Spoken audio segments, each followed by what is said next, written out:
Então, às vezes, a alma da pessoa, quando morre, ela não fica presa aqui nesse mundo, mas ela viaja e vai visitar esses outros mundos. Espíritos maus são atormentados com remorso e separação dos entes queridos. Os espíritos maus e rancorosos podem perseguir aqueles que lhes fizeram mal, em busca de vingança, e podem oprimir essas pessoas, subjugá-las e até possuí-las. Aqui ofereceremos ensinamentos claros e diretos, baseados nas Escrituras, para ajudar a moldar uma vida cristã centrada em Cristo e nos princípios reformados. Confira a pregação a seguir e seja edificado. Como o espiritismo kardecista se define? Então, nesse livro aí, na página 35 e seguinte, o Allan Kardec dá a seguinte explicação. Ele diz que que Moisés deu a lei ao mundo, e que essa lei foi resumida nos 10 mandamentos, que nós conhecemos muito bem.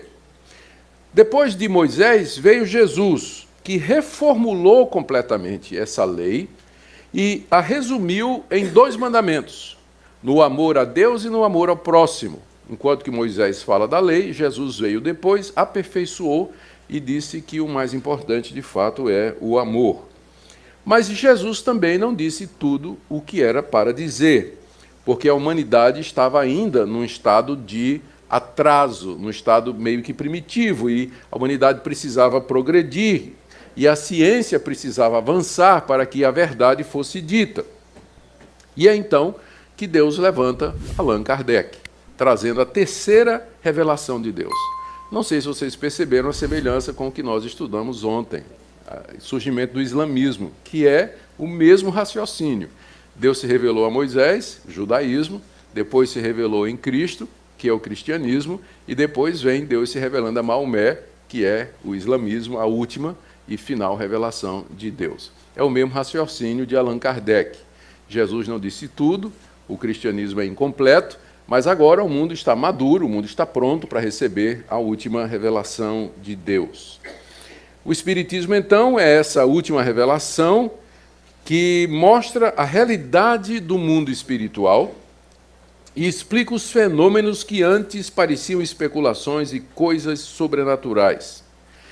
Kardec diz que Cristo ensinou a respeito disso, mas ele não foi compreendido. Mas agora, então, cerca de 1.800 anos depois, essa compreensão é dada com toda certeza e com toda clareza. Vocês têm que lembrar que, na época em que o Allan Kardec viveu, o cristianismo na Europa estava dominado pelo liberalismo teológico e por uma forma de cristianismo chamada deísmo. O deísmo acreditava que havia um Deus que criou o mundo como se fosse um mecanismo, um relógio, por exemplo. Deu corda, deixou funcionando e se afastou. Então, o deísmo acredita que Deus existe, mas ele não interfere na realidade humana. Deus não se mete nos negócios do homem. Então, essa era a religião que predominava na Europa quando Allan Kardec vem com essas ideias. Ele via o espiritismo como uma resposta ao materialismo e à incredulidade das pessoas que achavam que não tinha nada sobrenatural no mundo. O mundo, na época de Allan Kardec, influenciado por essa visão cristã errada de Deus, não acreditava em revelação, milagre, não acreditava na atuação de Deus, que Deus interfere. E Kardec viu o seu movimento como sendo uma reação exatamente ao racionalismo, à incredulidade, ao materialismo e o naturalismo daquela época. Então, ele se via como sendo o verdadeiro defensor de Deus. Disse, não, Deus existe sim, e Deus atua no mundo. Só que ele atua através dos espíritos daquelas pessoas que já morreram. E ele faz essas coisas acontecerem, as mesas girarem, os copos andarem, e assim por diante. Bom, então ele se vê como a revelação de Deus necessária para aquele momento da humanidade. Kardec diz nesse livro que o Espiritismo é a continuação da obra de Jesus aqui na Terra, fazendo com que as palavras de Jesus tenham o seu completo cumprimento, coisa que não era possível na época de Jesus. Jesus ensinou de maneira alegórica, de maneira figurada, mas agora o Espiritismo explica de maneira clara e completa aquilo que Jesus quis dizer. Então, Para Kardec, o Espiritismo é a consumação de uma evolução moral e espiritual da humanidade, porque combina ciência e religião, e é uma revolução que levou 18 anos para acontecer, 18 séculos para acontecer. Lembra que ele diz, né, Jesus veio, não disse tudo, 18 séculos depois, Deus traz a revelação completa, quando a humanidade está preparada, e eis o Espiritismo.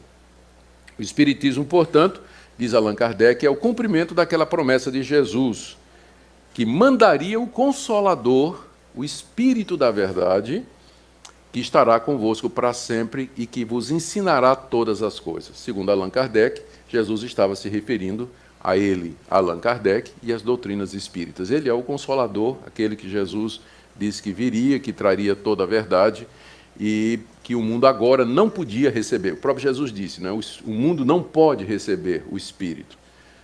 Ainda tenho muita coisa para dizer a vocês, mas não posso, porque vocês ainda não podem receber. Então, Kardec diz que agora, aquilo que não podia ser na época de Jesus, era possível através da sua doutrina e dos seus ensinamentos. Então, esse é o primeiro ponto. Como é que o Espiritismo se entende? O Espiritismo se entende como sendo o cumprimento das palavras de Jesus, de que mandaria o Consolador para uma nova era, uma nova época, porque na época de Jesus o mundo não estava preparado para receber toda a verdade. Muito bem. E onde é que, então, Allan Kardec e os espíritas, os teoristas espíritas, os mestres, onde é que eles baseiam os seus ensinamentos? Qual é a fonte de autoridade? Certamente não é a Bíblia, embora eles citem muito a Bíblia, eles leiam a Bíblia, mas eles leem a Bíblia a partir da interpretação de Allan Kardec. Na página 37 do livro de Allan Kardec, que nós estamos usando aqui como base, ele diz que a doutrina espírita não é dada por homens, ela não foi inventada por homens, mas pelos espíritos. Quem são os espíritos? São as vozes do céu, são as almas daqueles que já morreram e que estão em todo lugar e que se comunicam conosco através de uma multidão incontável de médiuns. E aqui ele introduz o conceito do médium. O médium é aquela pessoa através da qual os espíritos transmitem a sua mensagem, a mensagem que Jesus tinha reservado para agora. O médium é o organismo material, físico, pelo qual esses espíritos desencarnados, essas almas dos que já morreram, conseguem fazer contato conosco, se comunicar conosco. E eles dizem, então, Kardec se considerava um médium, não é? Claro, mas ele admite, né, a existência de uma multidão incontável de médiums. E ele, mais adiante, aqui eu não tenho tempo aqui, mas no livro ele detalha como é que uma pessoa se desperta para a mediunidade. A pessoa desde cedo ela começa a ouvir vozes, ela vê vultos, ela tem a impressão de que tem pessoas no quarto, que está sendo observada. E se ela for para um centro espírita, ela vai ser orientada dizendo: você tem o dom da mediunidade, você tem que se abrir para essas presenças, para essas coisas que você está sentindo, porque são espíritos que querem falar através de você. E a gente encontra muita gente, né, dizendo isso. Olha, eu mesmo já encontrei muitos evangélicos dizendo: pastor, eu tenho um problema, desde pequeno eu vejo vulto, eu ouço vozes, eu sinto presenças. O que é isso, pastor? Eu sou médium? Não, minha irmã, isso não é nada disso, é coisa do coração, isso é coisa da psicologia. Ou às vezes o diabo mesmo querendo levar você para outro caminho. Então você tem que resistir a esse tipo de coisas. Mas aí essas pessoas às vezes são carreadas para o espiritismo, porque lá a explicação é de que aquela pessoa foi escolhida para ter o dom da mediunidade, e aquelas experiências são os espíritos dos mortos tentando se comunicar com ela para trazer alguma missão.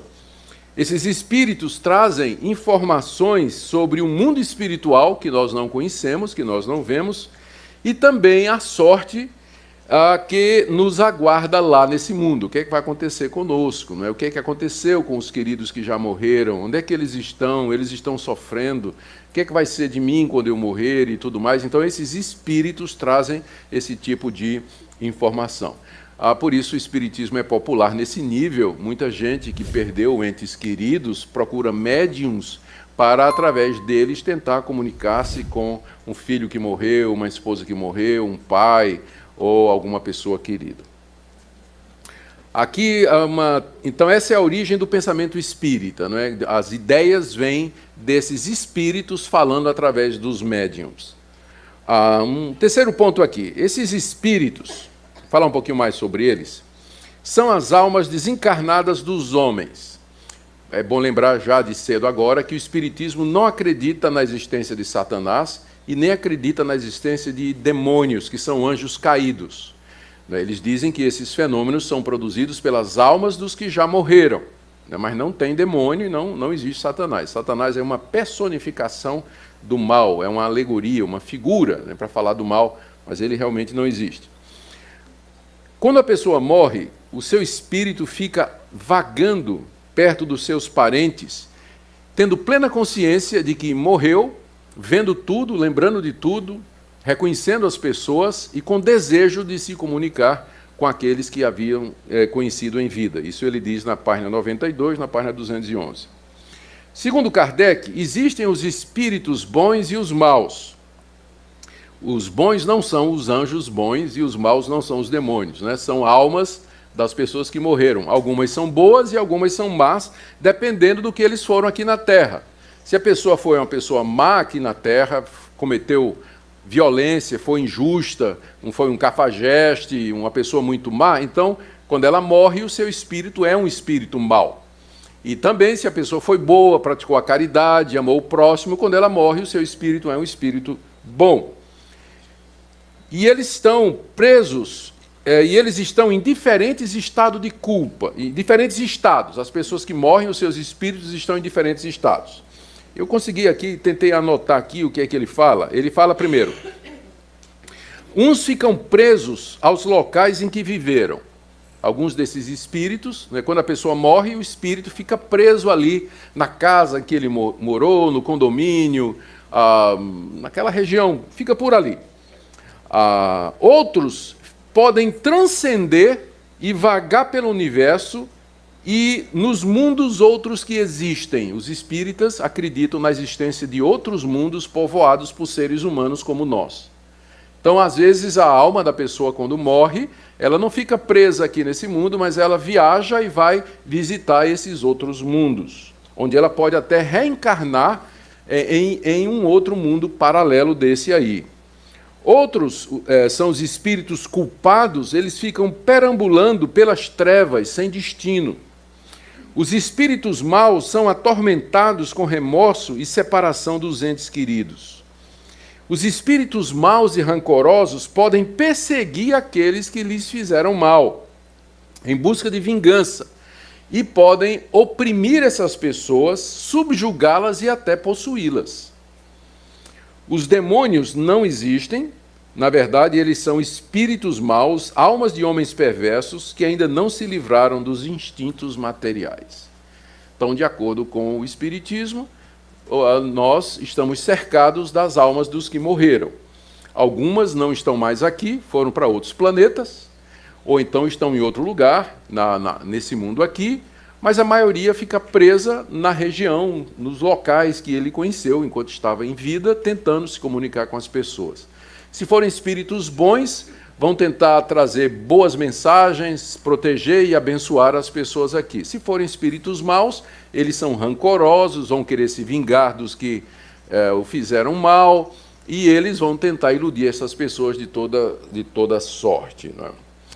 Quarto ponto aqui que é importante a gente lembrar, de acordo com o Espiritismo, é possível a comunicação com esses espíritos, os espíritos dos que já morreram, porque eles são agentes de Deus para trazerem novas revelações para a humanidade. Está falando dos espíritos bons, não é? Eles são agentes de Deus para trazerem novas revelações para a humanidade. Supostamente, né, quando uma pessoa morre, o seu espírito entra nesse mundo espiritual e lá adquire conhecimento da realidade futura, vê coisas que nós aqui não podemos ver, e são estas informações que são passadas para nos ajudar a viver melhor aqui. Eles informam a verdade sobre certos assuntos que são desconhecidos. Por exemplo, entre os espíritas, é muito claro que Jesus, dos 12 aos 30 anos, ele foi para a Índia e lá ele desenvolveu as suas capacidades mediúnicas e aos 30 anos de idade ele volta para Israel para começar o seu ministério. A Bíblia não diz isso. Então, como é que os espíritas sabem disso? Isso é uma revelação que foi trazida por espíritos de pessoas que já morreram. Então, eles são capazes de predizer o futuro, esses que já morreram, né? Esses espíritos, eles são capazes de predizer o futuro, descobrir coisas ocultas e trazer informações. Quinto ponto. Não é todo mundo que fala com os espíritos. Essas comunicações são feitas pelos médiuns. Os médiuns são os intérpretes dos espíritos. Suprem-lhe os organismos materiais que lhes faltam para nos transmitir suas instruções, porque são capacitados com dons para esse fim. Eu estou lendo do livro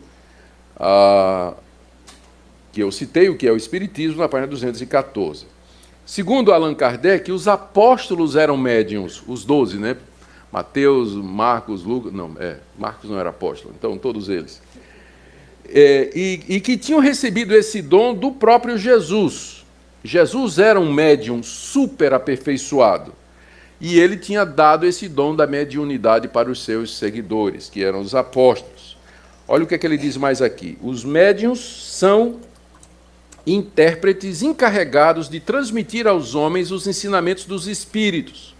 Ou melhor, são os instrumentos materiais pelos quais se comunicam os espíritos para se tornarem compreensíveis aos homens.